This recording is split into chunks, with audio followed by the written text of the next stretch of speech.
नाज़रीन अस्सलाम वालेकुम। मैं आपका अपना हारून कियानी और आप देख रहे हैं जी अपना फैमिली चैनल पुंछ टीवी। बड़ी ख़ास बात के साथ हाज़िर हैं जनाब। आज आपको पता है कि हुकूमत पाकिस्तान ने फ्री आटा, मुफ्त आटा तकसीम करने की एक मुहिम शुरू कर रखी है, एक कंपेन शुरू कर रखी है जिसमें कोई 10 से ज़ायद लोग जान से भी गए हैं। आज हमारे साथ एक साहब मौजूद है जी, ये भी आटा लेने गए थे। अस्सलाम वालेकुम जी। वालेकुम सलाम। आखने की हाल है भाई? हाल की होना की पूछते हो ना पूछो, मैं कहना जनाब ठीक है, नहीं पूछते ठीक है। मैं हुण हाल दसन तू ही रह गया। नहीं हुआ क्या है, मुझे आप पहले बताइए हुआ क्या है। असल च पुत गल ये हुई हा कि मैं पहले वारी जदों एदा ऐलान होया सी ना कि आटा मुफ्त मिलेगा हुकूमत दी तरफों, ते मैं इंज कीता कि मैं पहली वारी भी चला गया। अच्छा। ते उथों मैं एक तोड़ा फड़ लिया सी। अच्छा। वो मैं लिया के ते जरा ना दिता घर। फिर मैं दूजे दे चक्कर चला गया। मैनू जदों दूजा तोड़ा मिलिया ते मेरी लालच जिहड़ी नहीं होंदी बंदे दे अंदर, एक हिरस होंदी है, वो पोती बद गई सी। 50-60 साल ते हो गए हो गया। हुण दाढ़ी काली पीली करन नाल ते ज़ाहिर उमरां ते नहीं छपदियां। वो ते वक्त दसदा है सारा सारा सपा जिन्ना भी हुंदा है। अच्छा। वो पोते इंज होया कि मैं दूजा तोड़ा भी। अच्छा, मतलब तुसी आप जो है वो चले गए वहां पे आटा लेने के लिए? हाँ जी, मैं गया तो हूँ। असल में ना मैं वो उर्दू मैनू इतनी नहीं आती है, जो आती है आप बोले। मैं मेरे कहने का मतलब ये है कि मैं उधर गया। अच्छा। दूसरे तोड़े को भी मैंने रेस्क्यू किया किसी तरीके से। मुंडे शुंडे नाल महल्ले दे लैके गया सी, कोई खोना है तुसी तोड़ा। अच्छा। जदों उन्होंने खो के दिता, उन्हें कहा चाचा साडा हिसाब किताब। मैं कहा पुत्त रखो ना चादर दे विच। ते मैं मुंडे ते धरिया ते मैं लैके ना उथों सैड बन्ने होके निकल गया। अच्छा। उन्होंने मैं पहुंचा छड़िया। फिर तीजी बारी है हुण जिहड़ा जोर शोर नाल जड़ों क्या जी आटा खुला मिलना शुरू। मतलब रोजाना आप जाते थे और एक दो तोड़े लेके निकल जाते थे? मेरे जान दी पुत्त केड़ी गल है, तुहानू इस गल दी समझ होनी चाहिए। चंगे भले वड्डियां गड्डियां रखण वाले बंदे, बैंक बैलेंस रखने वाले बंदे उत्थे लैन जो फसते ने। बाबा जी साढ़े जे बाबे बाबे तो वो पीछे थोड़ी कितने करके लाए। ये बड़ी पॉइंट की बात है बाबा जी ने हमें बताई है नाजरीन कि ये जो आटा है ये मुस्तहिक लोग हैं, जो गरीब लोग हैं, मसलन रक्शे वाला, ठेले वाला, कोई बेरोजगार, कोई बेचारा जो ऐसा मरीज बीमार, ये उन लोगों के लिए है। और यकीन करें कि मैंने खुद देखा है कि अच्छी खासी बड़ी वाली मतलब 15-20 लाख वाली गाड़ी से उतर के तो तोड़ा पकड़ रहे होते हैं यार, अजीब सी बात। अच्छा, ये बताएं कि फिर जख्मी कैसे हुई? आपकी बाजू टूट गई, क्या हुआ? जख्म दिला पूछो बड़ी कुछ नहीं तो सीधा क्या हुआ? मैं कहना मेरे अंग अंग चू टीसा निकलन रही ने। मेरे अंग भी टीसा निकलने ते गाना है भाई जी। बे टीस दी गल करना दर्दा ने। अच्छा, दर्द नहीं हुआ क्या ये जरा मेरे नाज़रीन को बताएं। तीजी बारी जदों मैं गया ते उथे पै गया गमसान। अच्छा, रोला हो गया, कुट कुटाइया शुरू हो गया, बिला टिकड़ी बंदे मारना शुरू हो गए। कौन किसको मार रहा था? बंदे ही सड़ना, मैं क्या बंदे ही सड़ उथे मारन वाले बाबा जी। अच्छा। और रोला धुड़मस पिया ते मैं जड़ा थल्ले डिगा, मैनू कोई सोच समझ नहीं, ते लात तेरे सामने ने ए ओही चादर है। मतलब आप नीचे गिर गए?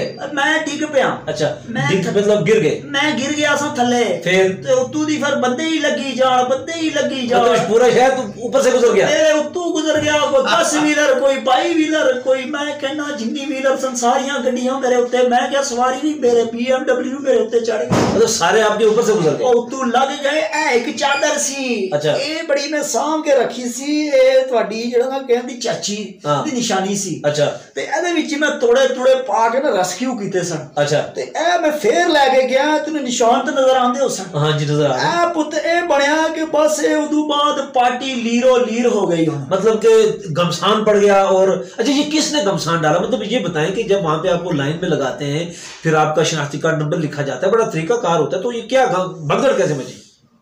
पुत मैं ਤੁਹਾਨੂੰ ज्यादा देखिए आप पुत ज्यादा ना करें आप। मैं ਤੁਹਾਨੂੰ ਗੱਲ ਸਮਝਾਉਣ ਦੀ, ਮੈਂ ਤੁਹਾਨੂੰ ਸਿੱਧੀ ਤੇ ਠੋਕ ਵਜਾ ਕੇ ਗੱਲ ਦੱਸਣ ਦੀ ਕੋਸ਼ਿਸ਼ ਕਰ ਰਿਹਾ। ਜੀ ਜੀ, ਦੱਸੋ ਦੱਸੋ। ਇੱਕ ਤੇ ਤੁਸੀਂ ਜਿਹੜੇ ਚੈਨਲ ਵਾਲੇ ਬੰਦੇ ਹੁੰਦੇ ਹੋ ਉੱਤੋਂ ਫੜਨ ਦੀ ਕੋਸ਼ਿਸ਼ ਕਰਦੇ ਹੋ। ਨਹੀਂ, ਤੁਸੀਂ ਪੁੱਤ ਕਰੀ ਜਾ ਰਹੇ ਹੋ, ਤਾਂ ਮੈਂ ਸਮਝਿਆ पता नहीं। नहीं नहीं, ये पुत ते मैं नहीं करता पुत, मैं गल्लां करना। अच्छा, ये बताएं कि कौन भगदड़ कौन मचाता है यार? पुत मेरे नाल इंज होया कि मैं जड़ा ना पिछली लाइन, तो ऐसा कोई बंदे उनके कोई ऐसे होते तो नहीं है जो भगदड़ मचाते? समझ नहीं आई। मैं पिछली लाइन लगा सा, मेरे तो अगे तकरीबन 500 बंदा सी। अच्छा। मेरा पीछे नंबर सीगा। बस अगे तो ही पता डांगा ते मार कुटाई शुरू हो गई पुत। ते मैं फिर समझ नहीं आई, मैं थैला ही डीगदा रहा कि किते 20 किलो दा आप गिर गए और मतलब एक खातून भी फौत हो गई और कुछ और लोग भी जख्मी हो गए, इंज हो गया इंज दा जड़ा। तो फिर आपको किसने हॉस्पिटल कौन लेके गया? उत्थे ही बंदे सन, उन्होंने कोई छिक छुक के बाहर कढ़िया ते चादर चुदर भी जड़ा मैं खिंच खुच दिया। मतलब चादर की आपको पड़ी हुई, बाजू की नहीं पड़ी जो बाजू टूट गया? बाजू ते हुण टूट गया भाई, एक ही चादर सी जिनु मैं जड़ा रखदा सा मुंडे ते। खैर बाजू तुसी केड़ा क्रिकेट खेलना थोड़ी बाजू नहीं हुण मैं चादर मुंडे ते रखण दे बजाय हुण मैं बाजू छेके च पा लई है। अच्छा ये बताएं कि आप क्या ख्याल है कि अगर हुकूमत की फ्री आटा दे रही है तो मतलब हर कोई लेने के आ गया है, अगर ये क्या हुआ करो, अगर ये फ्री आटा आप हुकूमत एक सहूलत आपको दे रही है तो आप उसको संभाल के नहीं खा सकते, इजी लाइन में लेके लग के नहीं ले सकते, क्या बात है? असल लालच बुरी बला है ते हुण मैनू समझ आ गई है कि मेरा ख्याल है कि वो जिन्हों कहते ने ना, मेरा पोता भी कहता हुंदा कि कीप द लाइन दी गल जिहड़ी ओह दसदा हुंदा कि मैं इन्ना पढ़िया नहीं, बस सुनी सुनाई कर लेना। ते इहदे लई मेरी समझ च पुत्त होना ये तुहाडे चैनल दी वसादत नाल तुसीं शुक्र है टाइम ते पहुंच गए हो। मैं ते आई टाइम ते आना पुत्त, तुहाडी बड़ी मेहरबानी है कि तू चलो मेरा हाल दसण लई आए, टाइम ते आ गए पुत्त तुसीं। लेकिन मैं हुण कहण दा मकसद है कि ज़ाहिर है साडे कोल हकामे बाला भी है, इदारे भी मौजूद ने, ये फिर सुपरविजन करन ते बंदियां नूं कोई ठीक करन दी कोशिश करन। आखिरी क्या पैगाम देंगे लोगों को कि भाई अगर आटा फ्री मिल रहा है तो कैसे लें, क्या करें लोग? मैं ते कहना चाहना वा पुत्त तुहाडे टीवी चैनल दी तरफों के ये जेड़ा आटा है गरीबां लई है, ये रेहड़ी पाना लई है, ये मेरे जे मजदूरां वास्ते हैगा। ते कहने दा मकसद है कि इन्हां दा हिस्सा इन्हां नूं मिलना चाहिदा है। जिन्हां कोल सरमायादार बंदे ने वो गरीब दा जेड़ा हक ना खुस के खाओ यार, अल्लाह वालेओ थोड़ा अल्लाह दा रहम मंगो, अल्लाह तो रहम मंगो। मैं हुण की कह सकना है, समझावां कि मैं पुत्र होने जड़ी मेरे ते बीतन रही है, मैं तुहानू की दसा। नाज़रीन हमने कोशिश की एक बाबा जी से आपसे बात करवाने की, पिछले दिनों ये दो दिन पहले ये भी सुनने में आया है कि कुछ साहब जो हैं वो वही वाला आटा 500 या 600 रुपया तोड़ा बेचते हुए भी पकड़े गए कई जगहों पे, और बदनज़मी तो हर जगह हो रही है, भगदड़ भी हर जगह से बच रही है। हुकूमत ने आपको एक सहूलत दी है तो उसे फायदा नहीं उठा सकते। वैसे मेरा अपना ज़ाती ख्याल है ये कि ये मुफ्त आटा देने के बजाय अगर आटे में सब्सिडी करके सारा आटा सस्ता कर लिया जाता तो ज़्यादा बेहतर होता। और मुफ्त का माल तो आपको पता जी, पाकिस्तान में अगर आप मुफ्त मट्टी भी दे रहे हो तो जनाब लाइनों की लाइनें लग जाती हैं, मट्टी लेके परे फेंक देंगे, कोई परेशानी नहीं है, लेकिन लेंगे जरूर अपना हक समझ के। ये जो सब्सिडी है ये गरीब मुस्तहिक खानदानों के लिए है, जिनके लिए आटा प्रॉब्लम है उनके लिए है। लेकिन मैंने देखा है कि आटा जिनके लिए कोई प्रॉब्लम नहीं है वो भी उधर लाइन में लगे हुए हैं, सिफारिशें करवा रहे हैं, बदनज़मी हुई है।